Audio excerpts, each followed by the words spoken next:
हाय, एक बार फिर से स्टडी विद भैया में आपका स्वागत है। जैसा कि आज का चैप्टर नंबर 6 क्या है, विनिर्माण उद्योग। ठीक है, ज्योग्राफी का चैप्टर नंबर 6 याद रखिए, बहुत ज्यादा इंपॉर्टेंट चैप्टर है। इससे क्वेश्चन आता ही आता है एग्जाम में। ठीक है, देखिए चैप्टर को आगे बढ़ने से पहले ये समझ लें कि विनिर्माण मतलब क्या होता है, उद्योग मतलब क्या होता है। उद्योग का मतलब वैसा स्थान जहाँ पे कुछ बने, जिसको हम लोग फैक्ट्री इंग्लिश में कहते हैं उद्योग। उद्योग वैसा स्थान होता है जहाँ पे कुछ सामान का निर्माण हो।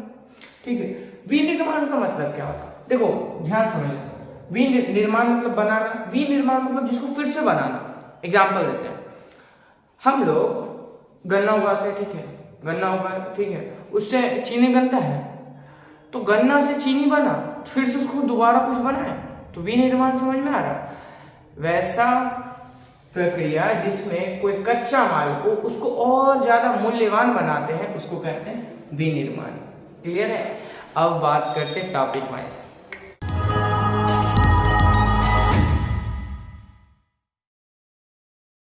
सो हम लोग का पहला टॉपिक क्या है, विनिर्माण का महत्व। याद रखिए, पहला टॉपिक है, ये दूसरा और ये तीसरा। ठीक है, ये तीन टॉपिक स्टार्टिंग। विनिर्माण का महत्व, आखिर क्या इंपॉर्टेंस है विनिर्माण उद्योग का। तो पहला इंपॉर्टेंस ये है कि विनिर्माण उद्योग ना, सिंपल सी बात है, बहुत सारा रोजगार जनरेट करती है, उत्पन्न करती है, तो रोजगार बढ़ता है। पहला बात विनिर्माण से। दूसरा बात ये बोले, विनिर्माण उद्योग से ना, अब विनिर्माण तो दूसरा देश में निर्यात होगा। अगर निर्यात होगा दूसरा देश में, तो उससे पैसा आएगा अपना देश में, देश बढ़ेगा। दो समझ में आया? तीसरा अगर बात करें तो इसको डायरेक्टली असर पड़ता है कच्चा माल से। एग्जाम्पल से समझाते हैं। किसान मान के चलो गन्ना का खेती किया, ठीक है, अब गन्ना का खेती हुआ तो फैक्ट्री वाला भी क्या चाहेगा कि उसको चीनी बनाना है, तो चीनी गन्ना को ज्यादा लेगा, गन्ना को ज्यादा मांग होगा, तो किसान लोग भी चाहेगा कि ज्यादा से ज्यादा होगा। ज्यादा उगेगा तो किसका बेनिफिट होगा? किसान का। तो किसान लोग का यानी कि कृषि से डायरेक्ट संबंध है किसका? विनिर्माण उद्योग का। समझ में आ रही बात?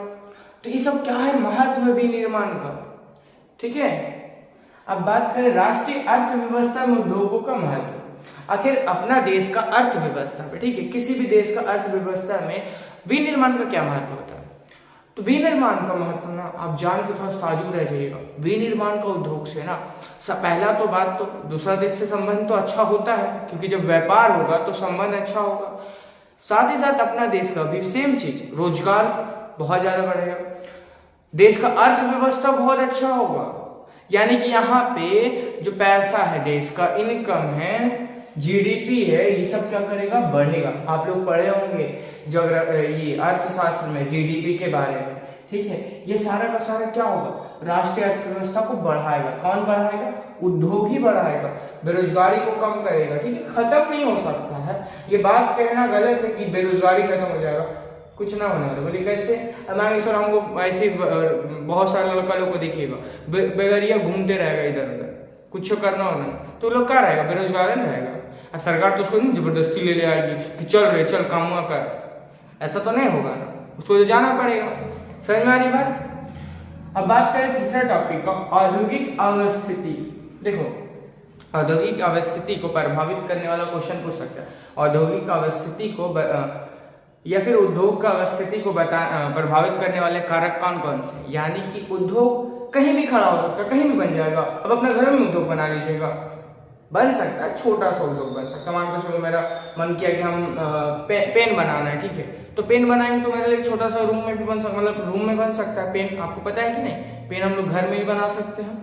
तो अलग अलग उद्योग हो सकता है, लेकिन उद्योग जो जनरली बड़ा उद्योग का बात करें तो बड़ा उद्योग का अवस्थिति को प्रभावित करने वाला कौन कौन सा कारण है?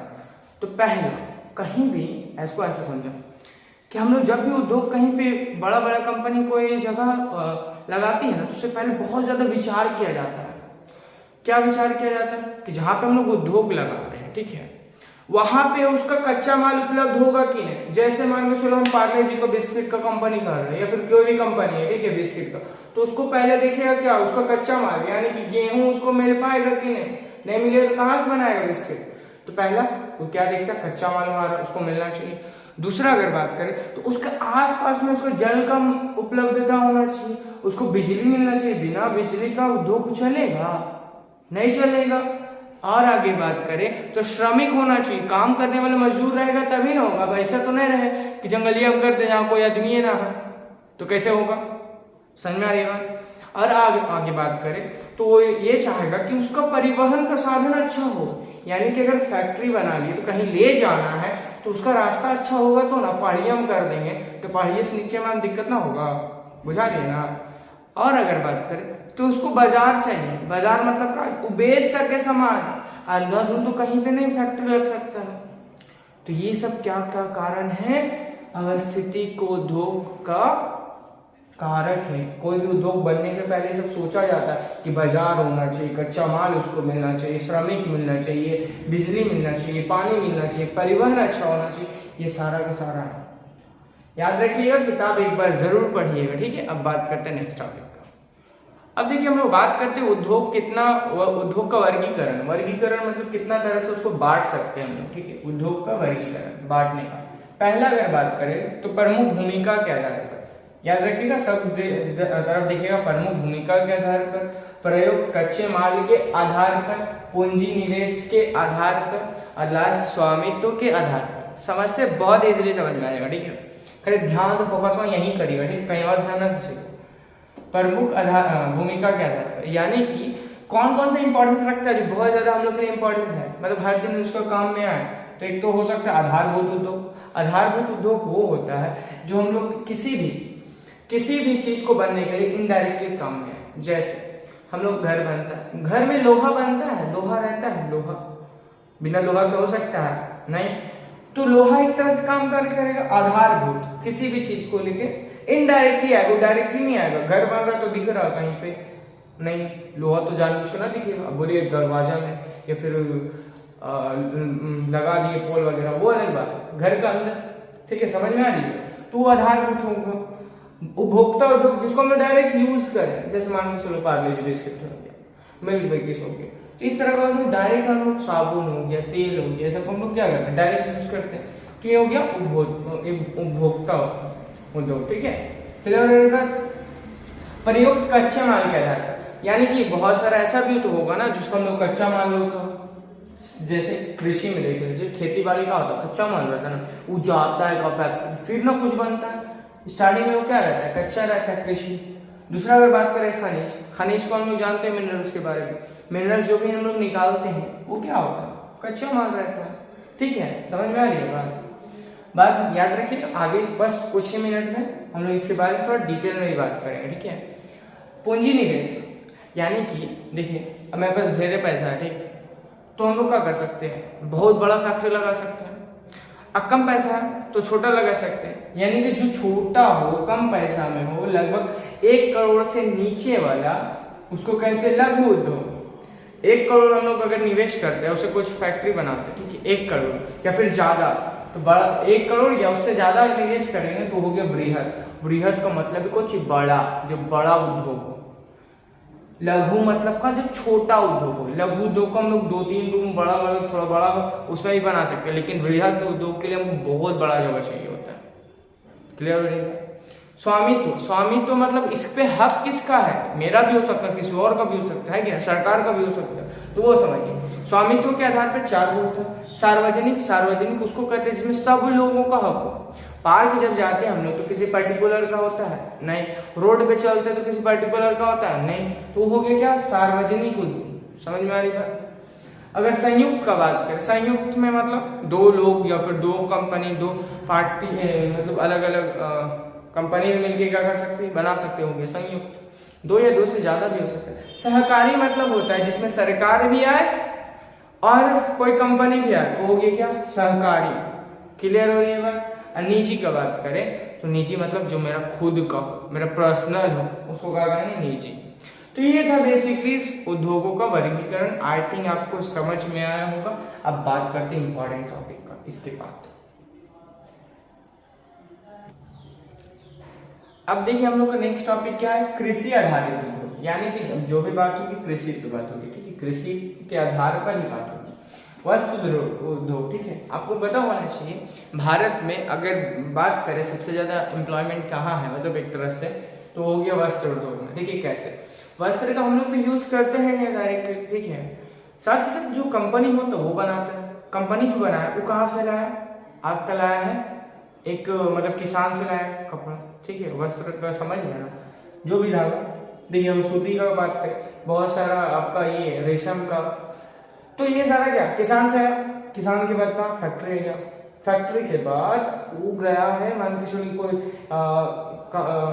जिसको ट्रांसपोर्ट ले लिया, ठीक है, फिर आए दुकान, दुकान से कितना सारा, लगभग ऐसा माना जाता है लगभग भारत में सूती वस्त्र उद्योग में जो लोग काम करते हैं इससे रिलेट करके उन लोग का लगभग आराम से 4 से 5 करोड़ का बीच में रोजगार इसी उद्योग से खाली मिलता है।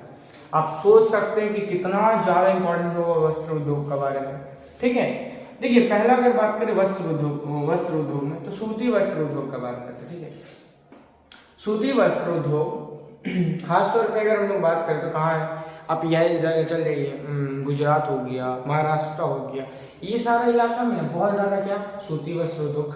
आपसे एक सवाल अगर पूछ दिया जाए कि सूती वस्त्र उद्योग सबसे ज्यादा गुजराती में क्यों है या फिर महाराष्ट्र में क्यों है, तो इसका बहुत सारा कारण है। तो पहला कारण ये है कि देखिए वहाँ पे आप जानते हैं ये है समुद्र है, जिसके कारण वहाँ से दूसरा देश में व्यापार हो सकता है, ठीक। दूसरा बात ये करें, वहाँ श्रमिक आराम से उपलब्ध हो जाता है, श्रमिक वहाँ पे जनसंख्या ज्यादा है इसलिए श्रमिक हो जाएगा। तीसरा बात करें, वहाँ पे बिजली का उतना ज्यादा दिक्कत नहीं होती है, इसके कारण फैक्ट्री भी आसानी से लग सकता है। इससे ज्यादा इम्पोर्टेंट वहाँ ना जो जलवायु है, वहाँ जो मौसम पाया जाता है वो सूती के लिए सबसे अच्छा है, इसलिए वहाँ पे सबसे ज्यादा क्या हो सकता है, सूती वस्त्र उद्योग है और वहां से सूती फैक्ट्री भी जाता है। क्लियर हो रही है बात, ठीक है। ये सवाल अक्सर पूछा जाता है एग्जाम में, याद रखिएगा बातों को। पटसन का बात करें तो पटसन सबसे ज्यादा आपको उगाया जाता है पश्चिम बंगाल। पश्चिम बंगाल में ना जो उगता है पटसन, वो ना भारत में सबसे ज्यादा पश्चिम बंगाल में उगता है। अगर निर्यात का बात करें, दुनिया में सबसे ज्यादा निर्यात करने वाला कौन सा देश है पटसन का, वो है बांग्लादेश। सेकेंड नंबर पर अपना भारत आता है। निर्यात मतलब समझ आता है, यहाँ से सामान जब दूसरा देश जाता है उसको निर्यात कहते हैं। आयात मतलब दूसरा देश से यहाँ आया तो उसको आयात कहते हैं। क्लियर है बात पटसन के बारे में। पटसन का भी कारण है कि सबसे ज्यादा पश्चिम बंगाल में क्यों उगता, तो वहाँ पे देखिए सेम रोजगार है। आपको पता होना चाहिए जो हुगली नदी है उसका आसपास में बहुत सारे इसका फैक्ट्री है पटसन का, खासतौर पर, ठीक है। क्यों? क्योंकि अगर हुगली नदी है तो वहाँ बंदरगाह है, बंदरगाह से सेम इसका जैसा बंदरगाह से दूसरा देश या फिर दूसरा राज्य में भी जा सकता है क्या आपका पटसन का जो भी वस्त्र वगैरह, ठीक है।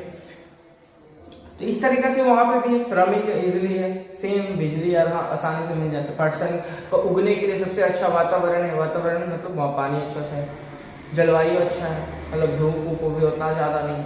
आई थिंक समझ में आ रहा होगा रिक्वायरमेंट। चीनी उद्योग का बात करें तो चीनी उद्योग सबसे ज्यादा कहाँ है, तो यूपी में। आपको पता होना चाहिए यूपी और बिहार मिला पूरा भारत का लगभग 60% चीनी मतलब क्या गन्ना निकालता है, ठीक है। तो ये हो गया चीनी उद्योग के बारे में। पता है ना अभी स्टार्टिंग में बोले थे क्या चीनी से बनते हैं, मतलब गन्ना से क्या बनता है, चीनी बनता है, और ये बहुत सारा चीज बनता है। पहले समझ में आओ, कृषि आधारित सारा रेट किससे कर, खेती से। सो आई थिंक आपको यहाँ तक समझ में आया होगा। इसके बाद जो टॉपिक है इसको हम समझेंगे नेक्स्ट पार्ट में, ठीक है। इसको ध्यान से समझिएगा और ना याद से एक बार बुक जरूर पढ़ लीजिएगा, हाँ ठीक है। So thanks for watching. जय हिंद, जय भारत।